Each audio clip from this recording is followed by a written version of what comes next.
네, 안녕하십니까. 윤코치 연구소입니다. 오늘은 채용 트렌드 책을 6권 쓴 윤코치 연구소에서 이 대체 불가능한 인재 그리고 직업 이거에 대해서 좀 이야기해 드리도록 하겠습니다. 최근에 유튜브를 보면요.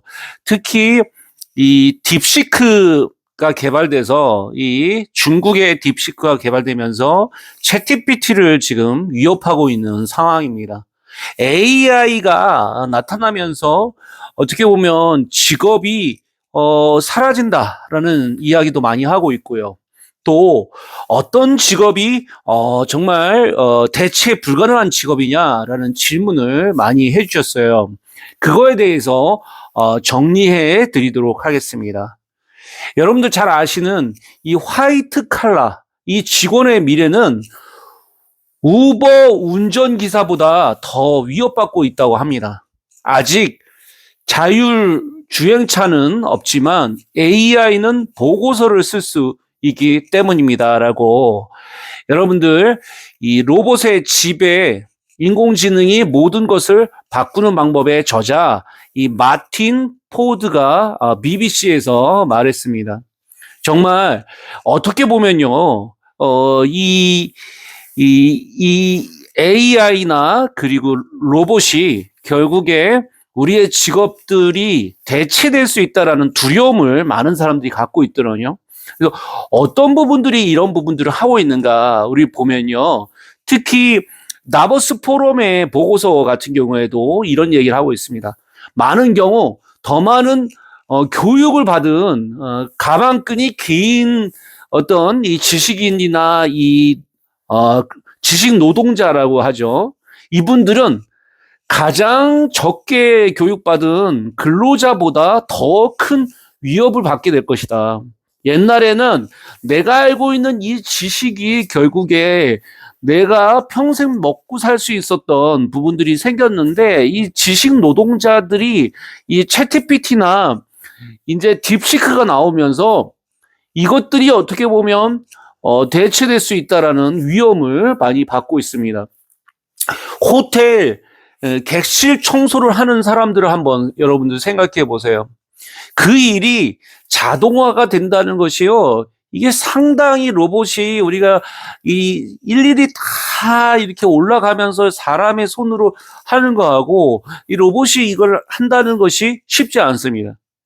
마찬가지로 전반적으로 조직의 50%가 AI에 궁극적으로 일자리를 늘어 갈 것이다라고 다보스 포럼의 보고서에서 예상하는 반면 불과 25% 정도가 일자리가 감소될 것으로 예상을 하고 있습니다.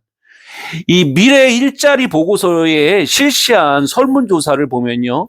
2023년에서 2027년까지 가장 높은 일자리 성장은 이 농업 자동 장비 운전사 그리고 이 대형 트럭 버스 운전사 그리고 여러분들 잘 아는 직업교육 교사가 될 것이라고 나타났습니다. 오히려 직업교사가 상당히 중요한 역할을 하고 있네요. 그렇죠? 그리고 기계 및 기계 수리공이 무려 4위를 차지했습니다. 자, 여러분들 제가 찾았던 부분에서 이 챗GPT가 대체 못하는 직업, 앞으로 더 유망한 실제 지금 당장 준비해도 여러분들 이 유망한 이 톱 10, 이 부분을 한번 알려드리도록 하겠습니다. 이 자료는요, 미국 노동통계국에서 기본적인 자료를 가지고 왔습니다.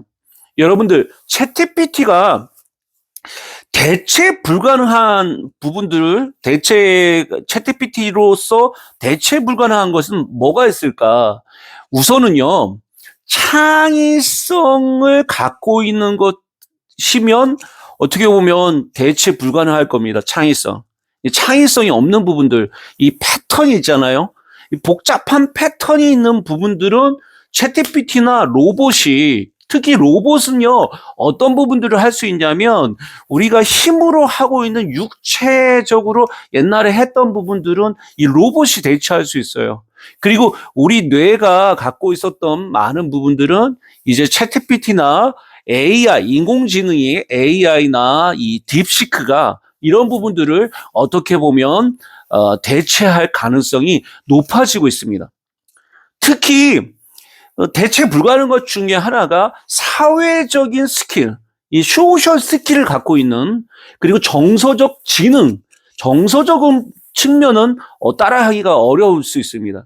창의성을 갖고 있다든지 혁신적이다든지 이런 부분들은 대체 불가능하고요. 그리고 이 신체적으로 밀접함이나 이동성을 갖고 있는 것들은 사실은 로봇이 그걸 따라하는 것이 아직까지 쉽지 않습니다. 그러면 첫 번째 1위를 미국 노동 통계국에서는 뭐를 얘기했냐면 홈 헬스 에이드를 34% 정도로 보고 있습니다. 집에서 홀로 노인이나 이 장애인을 방문해요. 전문 간호 서비스를 제공하는 이 방문 간호인이나 간병인, 이런 분들은 우리가 홈 헬스 에이드라고 하는데, 이런 직업은요 사실은 챗GPT나 AI나 로봇이나 이런 부분들을 하기가 어렵다는 거죠. 특히 간병인이라는 측면이 우리나라에서도 지금 많이 떠오르고 있습니다. 두 번째 정원 관리사 17%로 이야기를 하고 있어요. 이 공원이나 주택 및 공공시설의 야외 환경 유지 관계를 담당합니다. 그들은 죽거나 손상된 식물을 제거하고 잔디에 물을 주고 깎고 꽃이나 그 나무 그리고 관목을 건강을 모니터링합니다. 이것은 아직까지 이 정원 관리사 같은 경우에는 굉장히 쉽지 않습니다. 그래서 이런 부분들이 중요한 챗GPT나 인공지능이나 로봇이 대체하기 어렵다는 거죠. 3위는 약물 남용 상담사가 25%로 이야기를 하고 있습니다. 이 알코올 그리고 약물, 이 섭식 장애로 인한 의존 문제를 겪고 있는 사람들의 건강, 이 정신 건강 전문가를 이야기합니다. 그들의 책임은 환자의 정신적, 신체적 건강을 평가하고 치료 목표를 설정하여 환자가 회복을 지원하는 기술이나 행동을 개발에 돕는 것을 우리가 이야기를 하고 있습니다.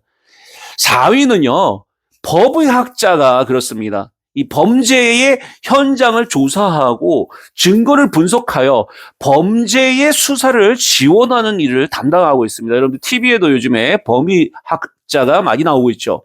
그들은 오디오나 비디오, 사진, 메모를 수집하여 이 관찰한 내용을 기록하고 적절히 처리 프로토콜을 따라서 증거를 수집하고 법정에 제출할 이 보고서를 작성하면서 때로는 전문 증인으로 일을 하고 있습니다. 이 법의학자 상당히 중요하다라고 보고 있습니다. 14%로 나와 있습니다. 다섯 번째, 이건 우리나라하고 좀 다르긴 한데요. 미국에는 혈액 채취사가 17% 정도가 있다고 합니다. 이 병원에서 환자의 혈액을 채취하는 사람을 혈액 채취사라고 하고, 그 혈액 검사를 통해서 빈혈, 그리고 당뇨, 그리고 간 기능, 그리고 신장 기능 등 건강 상태를 파악할 수 있습니다. 우리는 간호사나 간호보조사가 이런 부분들을 우리는 하고 있는 것인데요. 미국에서는 이 혈액의 채취사의 직업, 아주 세분화된 직업이 있는 것으로 이 17% 정도 이야기를 하고 있습니다. 자, 여섯 번째 직업은 뭘까요? 여러분들 생각해 보시죠. 이제 이 초고령화 시대가 될수록 몸이 많이 아픕니다. 그런 부분에서 물리치료사가 18%로 이야기를 하고 있습니다. 아프거나 다친 환자의 이동성을 개선하여 운동 기능을 회복하거나 통증을 관리하고 돕는 의료 전문가가 필요합니다. 그들의 책임은 개인화된 치료 계획을 개발하고 운동, 장비, 스트레칭을 사용하여 직접 치료를 제공하는 것을 포함되고 있습니다. 물리치료사 같은 경우에는 AI나 로봇이 어떻게 보면 하기 어렵죠. 오히려 의사 같은 경우는 대체가 가능하다라고 이야기를 하고 있습니다. 실제 간호사하고 의사 둘 중 안에 AI나 로봇이 어느 게 또 가능하냐? 그러면 의사가 하는 이 어떻게 보면 로봇이 할 수 있지만 간호사가 하는 일들은 대체하기가 불가능하다라고 미래학자들이 많이 이야기를 하고 있습니다. 7번째, 이 건강관리, 이 사회복지사가 22.9% 정도를 이야기를 하고 있어요. 특히 가족의 폭력이나 건강관리에 대한 어려움을 대처하는 개인을 돕는 일을 하고 있습니다. 상담을 제공해야 되고 고객의 사적이나 공적 차원에서 웰빙을 도우며 사례 화일이나 기록을 유지합니다. 이 건강관리 사회복지사가 상당히 세그먼트가 되어 있죠. 미래의 직업은요, 정말 중요한 게 세그먼트가 되어 있다는 겁니다. 그러니까 세분화, 아주 세밀한 거죠. 우리가 오히려 예민한 부분이 아니라 섬세한 부분이 중요한 부분이라는 걸 기억할 필요가 있습니다. 8번째는요, 이 가족 치료사가 22.9%가 되어 있습니다. 이 고객에 협력하여 가족 관계에 관련한 문제를 관리하도록 돕습니다. 그들의 책임은 고객의 감정에 대해서 논의하고요. 이 감정이라는 걸 되게 정서적인 게 되게 중요하고 어려운 환경을 관리하는 대체 전략을 제공합니다. 지원 그룹이나 치료 시설을 같은 리소스에 고객에 추천하는 것을 포함하는 이 가족 치료사가 상당히 중요해지고 있습니다. 9번째는 이 여러분들 전기 기술사, 전기공 또는 이 8% 정도가 된다고 합니다. 이 전기 시스템이나 그리고 시설 요소를 설치하여 테스트하고 수리하는 이런 일을 담당합니다. 고객이 설치하고 수리 견적을 제공하며 이 제조업체의 지침에 따라서 이 전기적인 거를 유지하고 수행합니다. 청사진을 사용하여 설치하거나 계획하는 이 전기 기술사나 전기공은 상당히 AI나 어떤 이 로봇이 대처하기 어려운 걸로 이야기를 하고 있습니다. 마지막으로 10번째로 우리가 볼 텐데요. 이 마사지 치료사 같은 경우가 될 수 있습니다. 이 21% 정도라고 하고요. 마사지 기술을 이용하여 고객에 협력하여 통증을 완화하고 그리고 부상에서 회복을 지원하거나 스트레스를 줄일 부분입니다. 그들의 책임에서 고객과 증상 그리고 병력에 대해서 논의하면서 문제의 영역을 식별하면서 이 자세, 이완, 그리고 스트레칭에 관련된 운동의 지침을 제공하는 것을 포함하고 있습니다. 오늘 좀 소개할 책 중에 하나는 이 린치핏이라는 책을 여러분들 꼭 읽어보시기를 권해드립니다. 이제 이 대체 불가능한 어떤 직업, 그런 부분에서 어떻게 보면요, 이 톱니바퀴 같이 돌아가는 이 어떻게 보면 패턴화된 일들은 AI나 로봇이 대체할 가능성이 높습니다. 이 린치필에서 얘기하는 것 중에 하나도 고유한 창의성을 갖고 있는 어떻게 보면 린치핀이라는 인재가 결국에 어떻게 보면 살아남는다라는 이야기를 하고 있습니다. 오늘 유망 직업에 대해서 이야기를 했고요. 정말 우리가 변화하는 부분도 중요하지만 이렇게 대체 불가능한 직업에 대해서 우리가 고민해보고 그 직업을 준비하는 것, 그것이 결국에 여러분의 커리어나 여러분의 직업에 도움이 되셨기를 바랍니다. 윤코치 연구소였고요. 여러분에게 도움이 됐다면 좋아요, 구독, 그리고 알림 설정 그 다음에 질문으로 여러분들 해주시면 제가 아는 한 성심성의껏 답변을 드리도록 하겠습니다. 다음에 여러분 또 뵙겠습니다. 윤 코치였습니다.